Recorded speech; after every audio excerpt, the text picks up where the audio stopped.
नमस्ते मेरे प्यारे भाइयों एवं बहनों। मैं आनंद लता सिंह अपने यूट्यूब चैनल ए लता लर्निंग में आप लोगों का स्वागत करती हूं। जैसा कि आप लोग देख रहे हैं, केंद्रीय शिक्षक पात्रता परीक्षा सीटेट 2012 का ये क्वेश्चन पेपर है। क्लास 6 to 8 का है, बाल विकास एवं शिक्षा शास्त्र। इसको आज हम लोग सॉल्व करेंगे।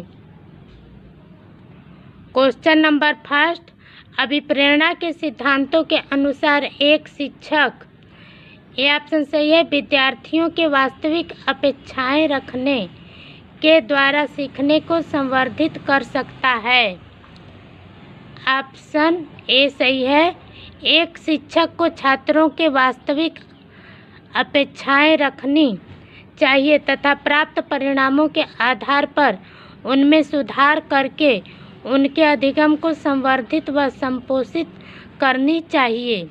क्वेश्चन नंबर सेकेंड है, विकास शुरू होता है। बी ऑप्शन सही है, प्रसवपूर्ण अवस्था से।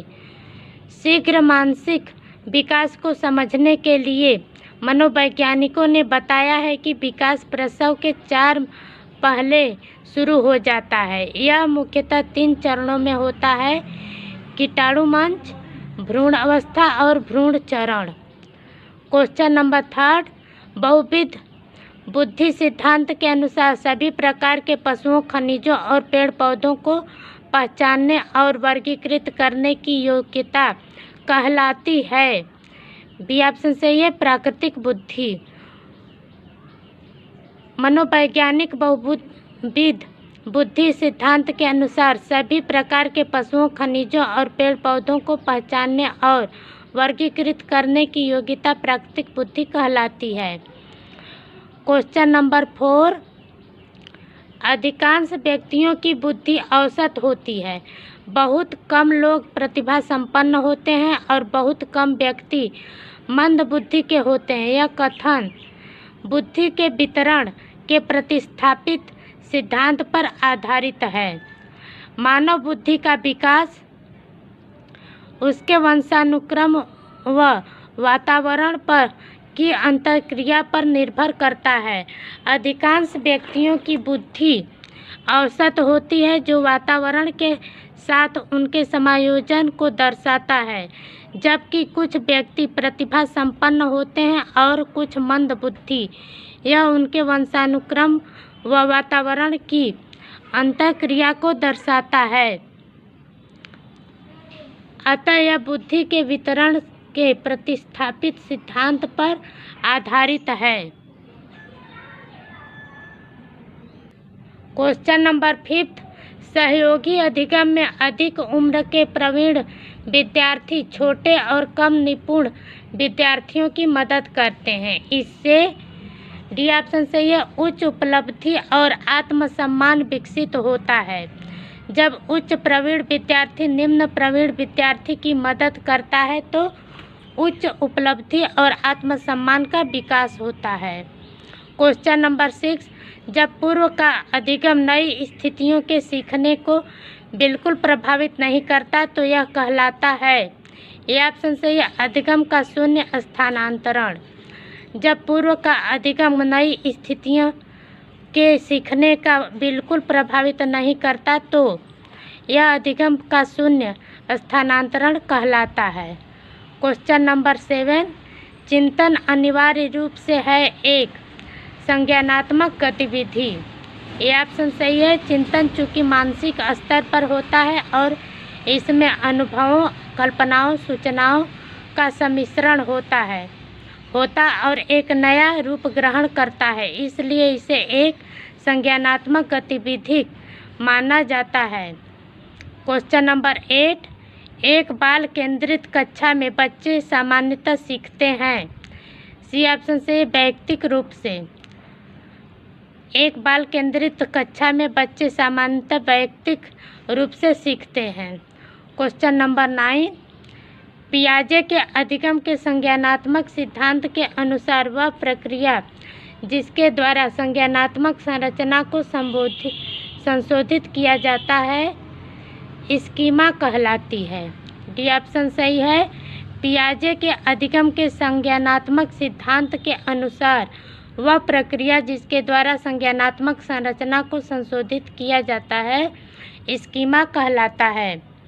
क्वेश्चन नंबर 10, एक शिक्षिका अपने शिक्षार्थियों की सदैव इस रूप में सहायता करती है कि वे एक विषय क्षेत्र से प्राप्त ज्ञान को दूसरे विषय क्षेत्र के ज्ञान के साथ जोड़ सकें। इससे को बढ़ावा मिलता है। ऑप्शन बी सही है। ज्ञान के सहसंबंध एवं अंतरण। जब किसी एक विषय के ज्ञान को किसी दूसरे विषय के ज्ञान से शिक्षार्थी जोड़ता है तो इसमें ज्ञान के सहसंबंध एवं अंतरण को बढ़ावा मिलता है। क्वेश्चन नंबर 11, सृजनात्मकता मुख्य रूप से डी ऑप्शन से अपसारी बहुविध चिंतन संबंधित है। सृजनात्मकता मुख्य रूप से अपसारी से संबंधित है। क्वेश्चन नंबर 12, एक विद्यार्थी मेडिकल कॉलेज में दाखिला लेने के लिए कठिन परिश्रम करता है ताकि वह प्रवेश परीक्षा में उत्तीर्ण हो सके। यह विद्यार्थी सी ऑप्शन से यह आंतरिक रूप से अभिप्रेरित है। जब व्यक्ति किसी कार्य को स्वयं करना चाहता है एवं वह उसके लिए कठिन परिश्रम भी करता है तो विद्यार्थी आंतरिक रूप से अभिप्रेरित है। क्वेश्चन नंबर 13, व्यवहार का करना पक्ष में आता है। सीखने के गतिक कोग्निटिव क्षेत्र। व्यवहार करना सीखने के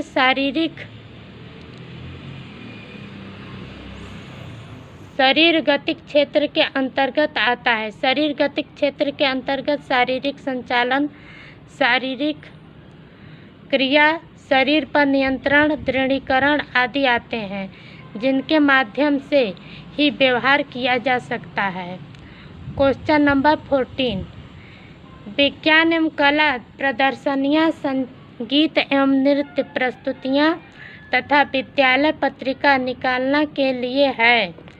ए ऑप्शन सही है। शिक्षार्थियों को सृजनात्मक मार्ग उपलब्ध कराने। ए ऑप्शन सही है। विज्ञान एवं कला प्रदर्शनियों, संगीत एवं नृत्य प्रस्तुतियाँ तथा विद्यालय पत्रिका निकालना शिक्षार्थियों को सृजनात्मक मार्ग उपलब्ध कराने के लिए है। क्वेश्चन नंबर 15, एक शिक्षिका अपने शिक्षार्थियों के अनेक तरह की सामूहिक गतिविधियों में व्यस्त रहती है, जैसे समूह चर्चा, समूह परियोजनाएं, भूमिका निर्वाह आदि। यह सीखने के किस आयाम को उजागर करता है? ऑप्शन ए सही है। सामाजिक गतिविधि के रूप में अधिगम। शिक्षिका द्वारा शिक्षार्थियों से समूह चर्चा, समूह परियोजना निर्वाह आदि करवाना सीखने के सामाजिक गतिविधि के रूप में अधिगम को उजागर करता है। क्वेश्चन नंबर 16, जब एक शिक्षिका दृष्टिबाधित शिक्षार्थी को कक्षा के अन्य शिक्षार्थियों के साथ सामूहिक गतिविधियों में शामिल करती है तो वह बी ऑप्शन सही है, समावेशी शिक्षा की भावना के अनुसार कार्य कर रही है। बी ऑप्शन, जब शिक्षिका द्वारा दृष्टिबाधित विद्यार्थी को अन्य शिक्षार्थियों के साथ शामिल कर गतिविधि कराती है तो वह समावेशी शिक्षा की भावना के अनुसार कार्य कर रही है। राष्ट्रीय पाठ्यचर्या रूपरेखा 2005 एनसीएफ 2005 के घोषणा पत्र में समावेशी शिक्षा की संस्तुति की गई है। क्वेश्चन नंबर 17, एक शिक्षिका अपने शिक्षण में दृश्य शब्द सामग्रियों और शारीरिक गतिविधियों का प्रयोग करती है क्योंकि डी ऑप्शन, अधिकतम इंद्रियों का उपयोग सीखने को संवर्धित करता है। अधिगम का एक सिद्धांत यह है कि यदि अधिगम करते समय शरीर के अधिकतम इंद्रियों को सक्रिय रखा जाए तो वह अधिगम अधिक प्रभावी होता है। इसलिए शिक्षिका जब अपने शिक्षण में दृश्य श्रव्य सामग्रियों और आंतरिक गतिविधियों का और शारीरिक गतिविधियों का प्रयोग करती है तो इससे अधिगम संवर्धित व पुष्ट होता है। क्वेश्चन नंबर 18, कोहल वर्ग के अनुसार सही और गलत के प्रश्न के बारे में निर्णय लेने में शामिल चिंतन प्रक्रिया को कहा जाता है। सी ऑप्शन सही है, नैतिक यथार्थवाद। कोहल वर्ग के अनुसार सही और गलत में प्रश्न के बारे में निर्णय लेने में शामिल चिंतन प्रक्रिया को नैतिक यथार्थवाद कहा जाता है। इस अवस्था में व्यक्ति सार्वभौमिक मानवाधिकार पर आधारित नैतिक मानदंड बनाता है। जब भी कोई व्यक्ति अंतरात्मा की आवाज़ के द्वंद्व के बीच फंसा होता है तो वह व्यक्ति अंतरात्मा की आवाज़ सुनता है और नैतिक यथार्थवाद का रास्ता अपनाता है। क्वेश्चन नंबर 19, एक विद्यार्थी अपने समकक्ष व्यक्तियों के समूह के प्रति आक्रामक व्यवहार करता है और विद्यालय के मानदंडों को नहीं मानता। इस विद्यार्थी को भावात्मक क्षेत्र में सहायता की आवश्यकता है।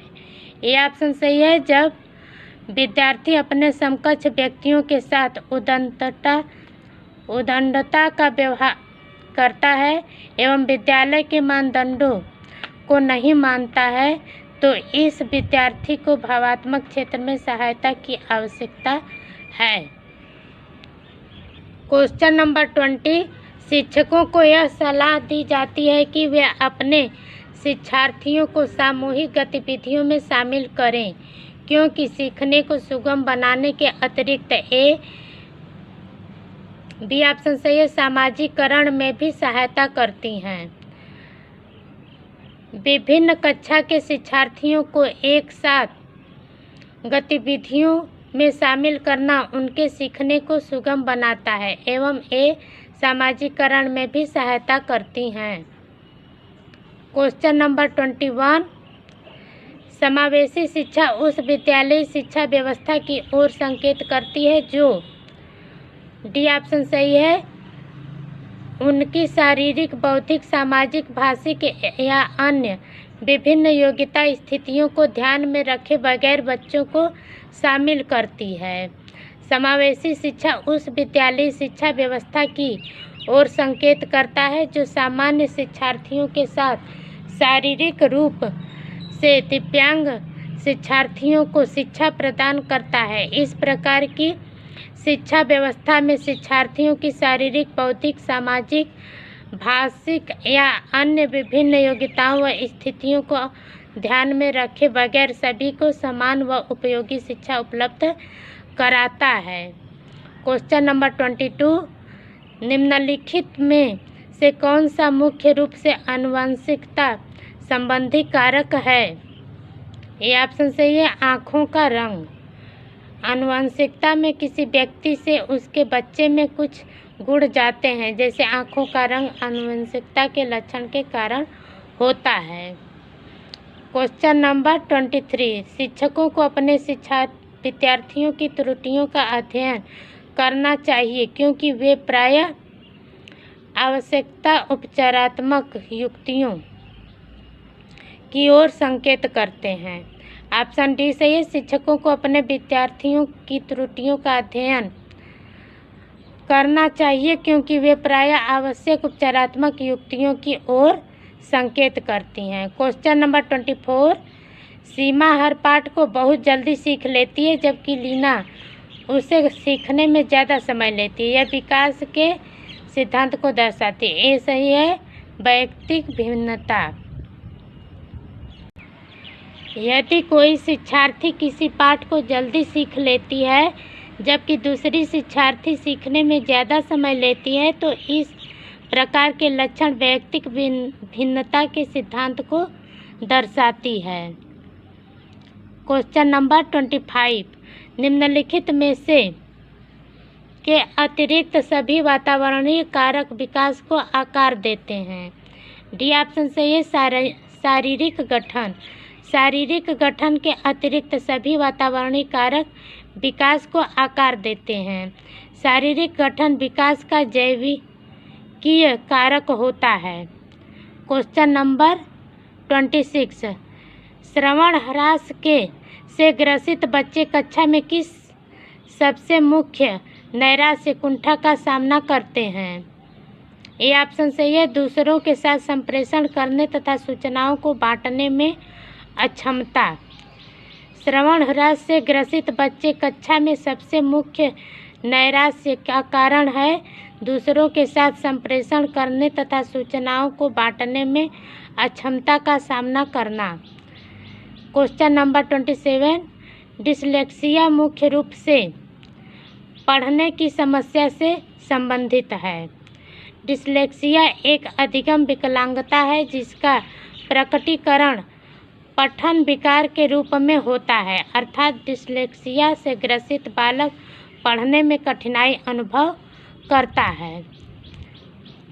क्वेश्चन नंबर 28, प्रतिभाशाली विद्यार्थी अपनी क्षमताओं को तब विकसित कर पाएंगे जब बी ऑप्शन सही, वे अन्य विद्यार्थियों के साथ अधिगम प्रक्रिया से जुड़ते हैं। प्रतिभाशाली विद्यार्थी अपनी क्षमताओं को तब विकसित कर पाएंगे जब वे अन्य विद्यार्थियों के साथ अधिगम प्रक्रिया से जुड़ते हैं। इस प्रक्रिया से उनका चतुर्दिक विकास होता है। क्वेश्चन नंबर 29, एक अच्छी पाठ्यपुस्तक से बचती है। सी ऑप्शन सही है, लैंगिक पूर्वाग्रह। एक अच्छी पाठ्यपुस्तक लैंगिक पूर्वाग्रह से बचती है। क्वेश्चन नंबर 30, पियाजे के अनुसार संज्ञानात्मक विकास के किस चरण पर बच्चा वस्तु स्थायित्व को प्रदर्शित करता है? सी ऑप्शन सही है, संवेदी प्रेरक चरण। संवेदी प्रेरक चरण में शिशु असहाय जीवधारी से गतिशील, अर्धभाषी तथा सामाजिक दृष्टि से चतुर व्यक्ति बन जाते हैं। वे आवाज़ तथा प्रकाश के प्रति प्रतिक्रिया करते हैं, रुचिकर कार्यों को करते रहने की कोशिश करते रहते हैं तथा वस्तुओं को स्थिर मानते हैं। अब यह क्वेश्चन पेपर हल हो गया है। अब मिलते हैं अगले क्वेश्चन पेपर में। नमस्कार।